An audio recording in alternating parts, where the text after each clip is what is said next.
الحمد لله رب العالمين نحمده حمد الشاكرين وأشهد أن لا إله إلا الله وحده لا شريك له إله الأولين والآخرين وأشهد أن سيدنا ونبينا ومولانا محمدا عبد الله ورسوله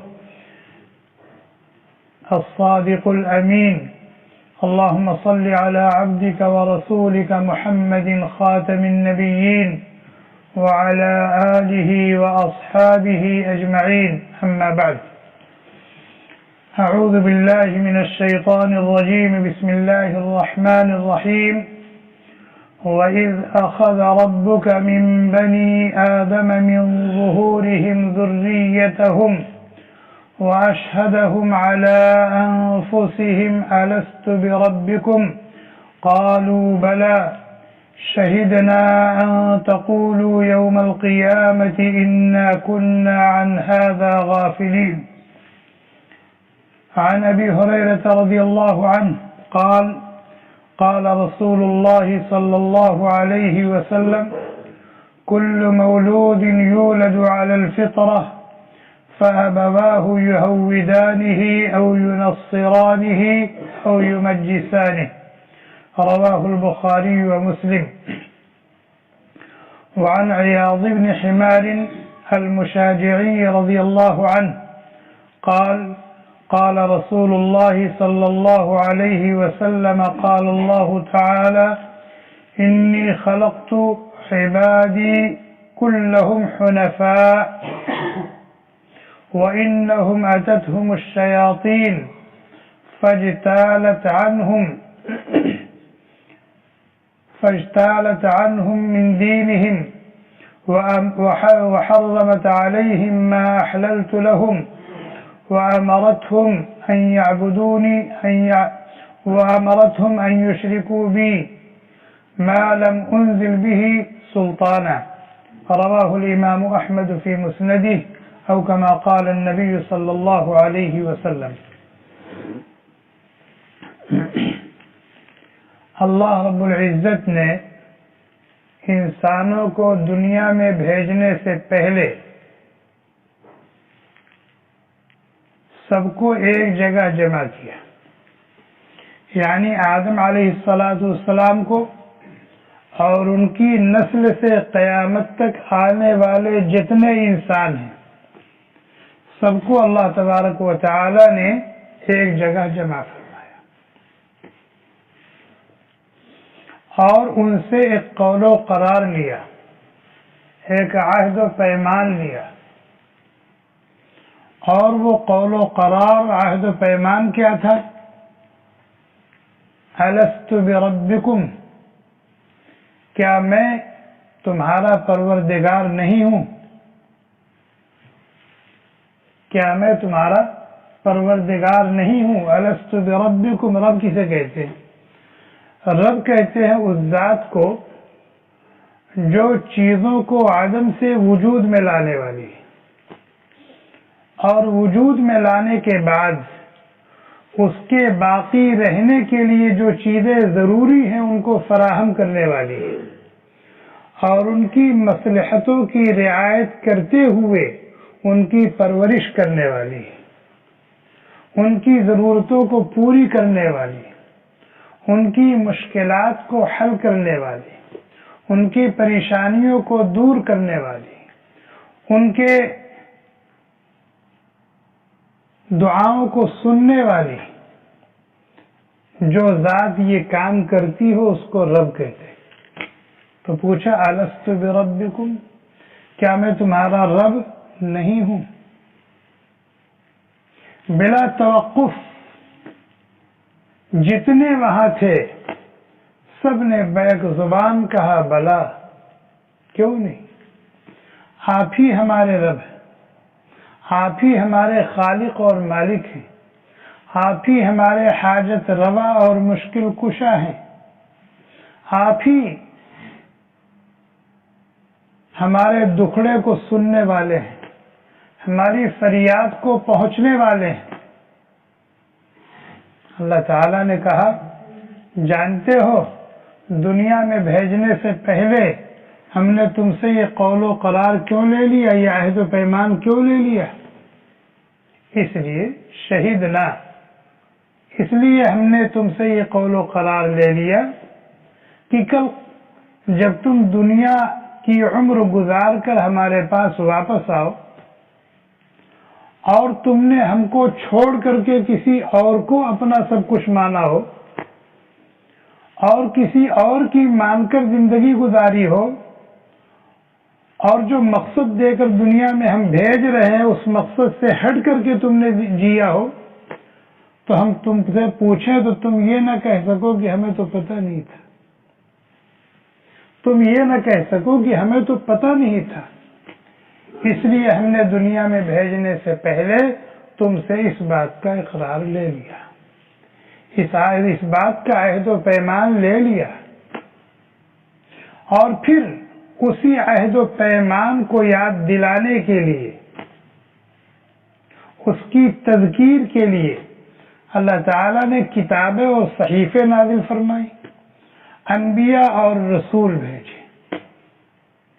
کتابوں کے نزول کا بھی یہی مقصد ہے کہ تم جو عہد و پیمان کر کے آئے ہو اللہ سے، تم کو وہ یاد دلایا جائے، اس عہد و پیمان کو پورا کرنے پر تم کو کیا ملے گا وہ تم کو بتایا جائے، اور اس عہد و پیمان کے خلاف زندگی گزارنے سے تمہارے ساتھ کیا معاملہ اور برتاؤ ہوگا وہ تمہیں سمجھایا جائے، ترغیب بھی دی جائے اور ترہیب۔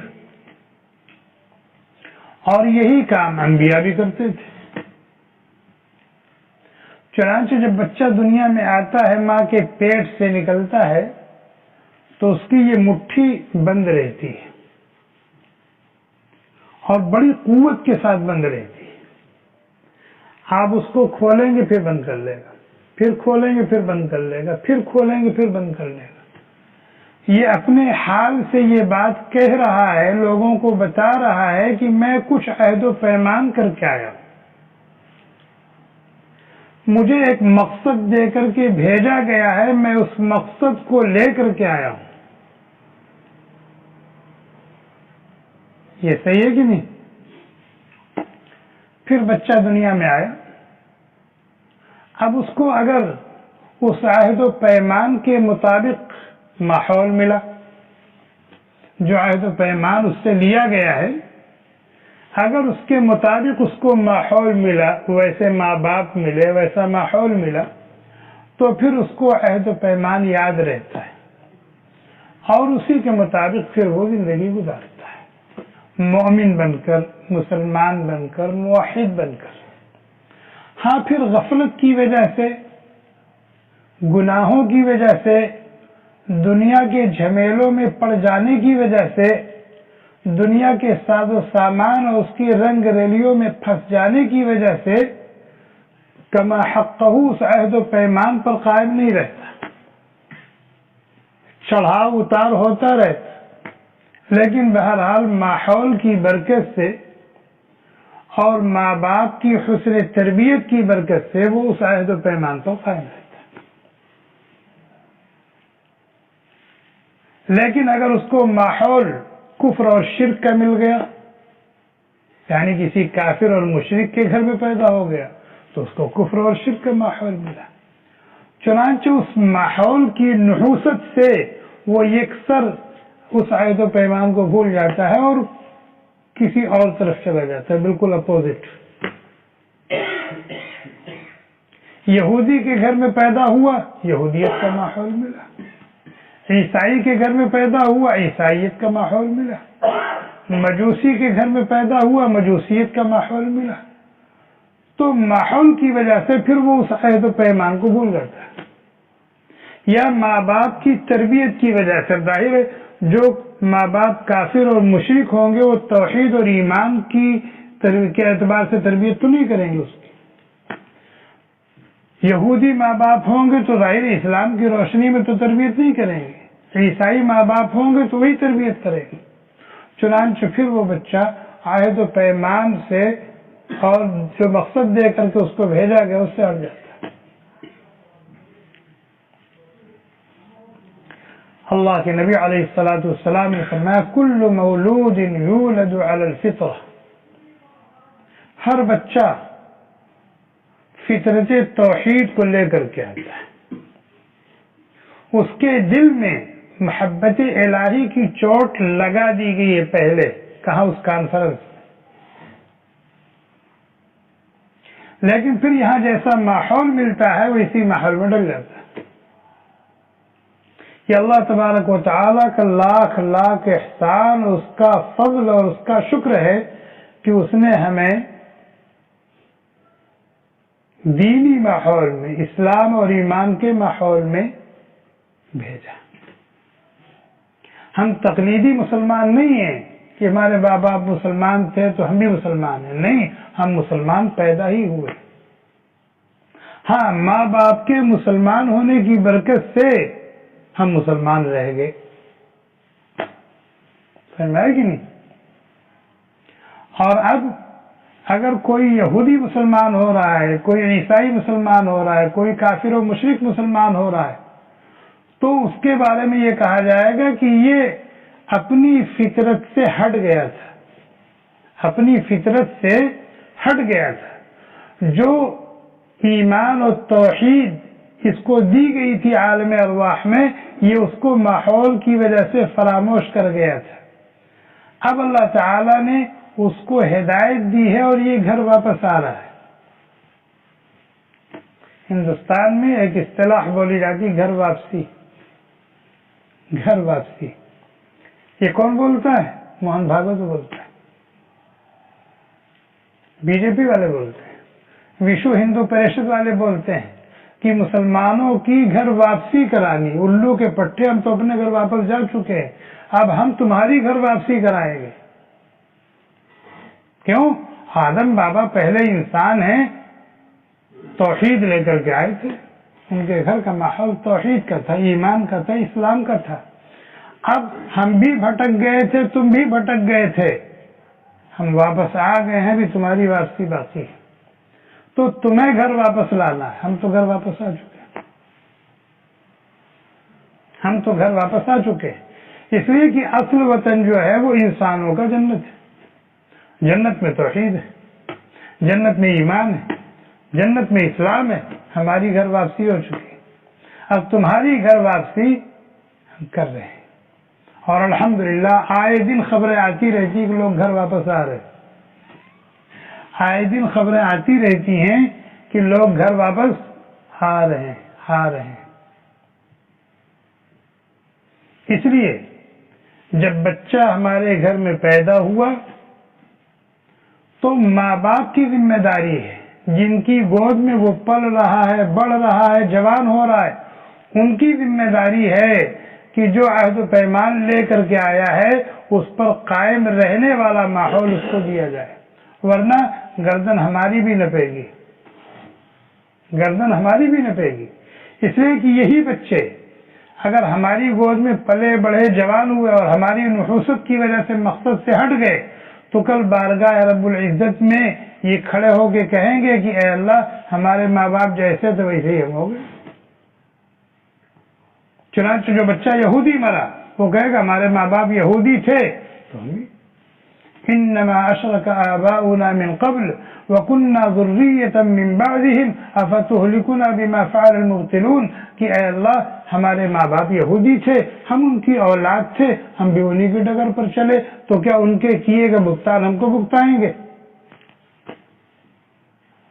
اے اللہ ہم تو موحد بن کر کے دنیا میں گئے تھے، لیکن ہمارے ماں باپ مشرک تھے، ہم انہی کے ساتھ پلے بڑھے، جوان ہوئے، انہی کی ڈگر پر چلے، تو جرم ان کا ہے نہ کہ ہمارا ہے۔ ہم نے تو اس لیے شرک اور کفر کیا ہے کہ ہم کو ماحول وہی ملا، تو پہلے ان کو جہنم میں پھینکیے، پھر سمجھ میں آئے کہ نہیں؟ اسی طریقے سے اگر ہماری وجہ سے ہم گناہوں میں پڑے ہوئے، نماز نہیں پڑھتے، روزے نہیں رکھتے، زکوٰۃ نہیں دیتے، قرآن سے ہمارا کوئی تعلق نہیں، مسجد کو ہم پہچانتے نہیں، اور گناہوں کے دلدل میں ہم ڈوبے ہوئے ہیں، ظاہر ہمارا بچہ کہاں جائے گا؟ وہ حسن بصری تو نہیں بنے گا، جنید بغدادی تو نہیں بنے گا، ماں باپ کو، اپنے بھائی بہنوں کو جیسا کرتا وہ دیکھے گا ویسا بنے گا، تو پھر وہ بھی ہمارے خلاف مقدمہ کرے گا کہ اے اللہ ہمارے ماں باپ تو رات بھر موبائل میں لگے رہتے تھے، نہ ماں کی توجہ تھی ہماری طرف، نہ باپ کی طرف ہماری توجہ تھی، ہم نے ان کو جس میں دیکھا، جو ان سے سیکھا، وہی ہم بھی کرنے لگے۔ اس لیے اپنے بچوں اور اپنی بچیوں کی تربیت کے لیے یہ ہماری ذمہ داری ہے، ہمیں قربانی دینی چاہیے اپنے جذبات کی، ہمیں اپنے جذبات کی قربانی دینی چاہیے۔ ایک باپ سے پوچھو کیا وہ پسند کرتا ہے کہ اس کی اولاد سگریٹ پیے؟ کوئی باپ نہیں پسند کرے گا اس کی اولاد، پھر تم کیوں پی رہے؟ اگر اپنی اولاد کے لیے تم اس چیز کو نہیں پسند کرتے ہو تو تم کیوں پی رہے ہو؟ تم بھی تو کسی کی اولاد ہو، اور اگر تم پی رہے ہو تو کیا تمہاری اولاد نہیں پیے گی؟ اور اگر تمہاری اولاد پیے گی تو اس کو روکنے کا منہ ہے تمہارا؟ اور اگر تم روکو گے اس زعم میں کہ تم باپ ہو تو وہ مانے گی؟ اس کے اوپر اثر پڑے گا؟ یہ تو میں نے ایک مثال دی ہے، یہ تو ہم نے ایک مثال دی ہے۔ اگر ہم انٹرنیٹ پہ بیٹھ کے بدمعاشیاں کرتے ہیں اور ہم سے کوئی پوچھے کہ بھائی تمہاری اولاد کرے تو نہیں، پھر تم کیوں کرتے؟ جو چیز تم اپنی اولاد کے لیے پسند نہیں کرتے وہ تم خود کیوں کر رہے ہو؟ اور ایسا ہو سکتا ہے تم کرو تمہاری اولاد نہ کرے، ایسا کیسے ہو سکتا ہے؟ جب بچہ آتا ہے تو اس کی دونوں مٹھی بند رہتی ہے، لیکن جب انسان جاتا ہے تو کیسا ہاتھ رہتا ہے؟ ہاتھ کھلا رہتا ہے نا، کہتا ہے اللہ عہد و پیمان آپ نے لیا تھا، اس عہد و پیمان کو لے کے تو ہم دنیا میں گئے تھے، لیکن آپ کے پاس آ رہے ہیں تو خالی ہاتھ آ رہے ہیں، ہم اس عہد و پیمان پر قائم نہیں رہ سکے۔